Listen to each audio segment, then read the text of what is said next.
রক্তের কোনো সম্পর্ক নেই, তবুও অজানা এক মানুষের মৃত্যুর খবর শুনে হৃদয়টা এমনভাবে ভেঙে পড়েছে।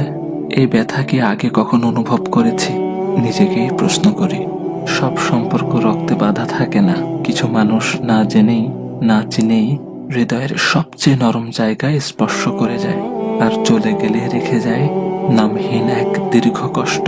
কেন জানি মনে হচ্ছে এই শোকটা শুধু তার চলে যাওয়ার নয়, এ যেন মানবতার এক নীরব অংশের বিদায়। চেনা ছিল না, কথা হয়নি কখনো, তবু তার অনুপস্থিতি হৃদয়ে গভীর শূন্যতা রেখে গেছে। একটা জিনিস খেয়াল করেছেন? আমার ভাই ওসমান হাদিকে গুলি করা হলো জুমার নামাজের পর, আর তিনি তার রবের ডাকে সাড়া দিয়ে চলে গেলেন জুমার রাতে। আহ, কত সৌভাগ্যের মৃত্যু! আল্লাহ সুবহানাহু ওয়া তাআলা আমার ভাইকে শহীদ হিসেবে কবুল করুক, জান্নাতের উচ্চ মাকাম দান করুক, শোকাহত পরিবারকে ধৈর্য ধারণ